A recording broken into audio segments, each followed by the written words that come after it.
talking about basic techniques in watercolor, and it's easy to think that, well, I'm just going to get somebody to show me all the list of techniques and then I can use them in my paintings. But what happens is you get a little lost, because how do you know what technique to use when? And so we're going to just, I really want to teach you by actually showing you the techniques in use, when you would use them. And so I'm just going to get my palette ready here. And we're going to spend as little time as possible on actually showing you the techniques by themselves. And we're just going to try to go straight to making paintings and describing the techniques as we go.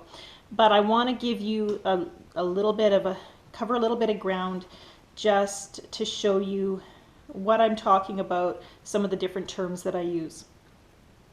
I talk about using a juicy brush a lot, and I like a larger brush because this is a number 18 round. What you can do is this can be loaded with pigment, and yet it still has a fine enough point that you can get some good detail, and it holds a lot of paint, and that's why I prefer using a larger brush. You can fill a large area quickly, and you can without running out of paint. And when I'm mixing in my palette here, I can take a big scoop of water here and just add that right in. So it's just a lot faster and easier to use a big brush, especially one that comes to a fine point like this. When we're talking about doing early washes, I heard a description that I really liked. I find that a lot of watercolor painters, when they're first getting started, they tend to use too much paint and too little water, and they get kind of a pasty, inky, gluey kind of texture on their paintings.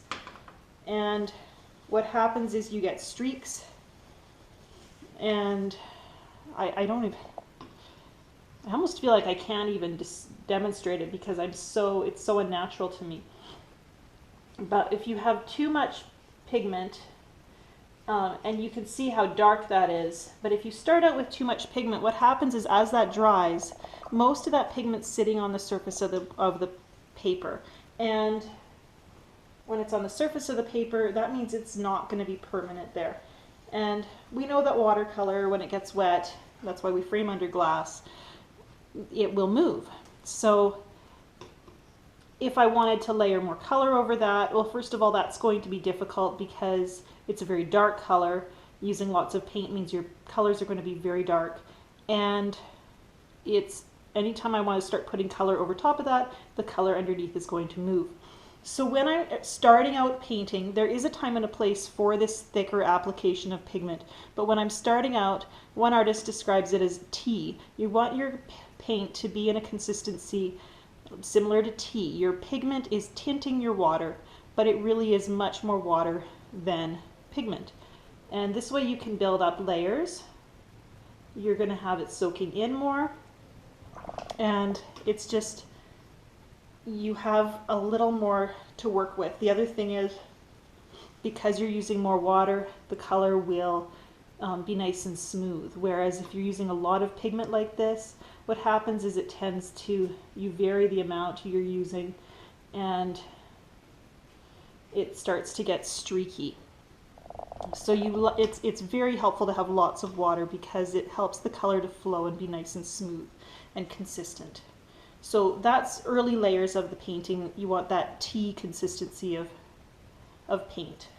Now the other way I heard, the middle layers, I guess, of your painting, is what I heard described as milk, and that is when you want more pigment and less water. So here it's going to be a little inky.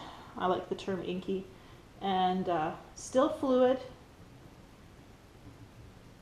and that's still a little bit tea-ish. Still fluid. There we go. That's a little more milky. But you get a darker value, and definitely more paint to water. And then the very last, just finishing touches when you're painting, then you might want to go with that sticky application of paint. You have more control with an almost dry brush, and what I heard described as honey. It's stickier, it's more paint than water, and you definitely have a lot more control over the pigment. It's not going to move as much because it's not as wet. You can see how these two are bleeding together because they are wetter. So 90% or 80% of your painting should be these thinner applications of paint. Very little, very seldom do I use almost pure paint on my paintings, just for those finishing, you know, last little 10% of my painting or whatever. So try to work wetter, a little more fluid, have more water on your brush, and then build up those layers as you go.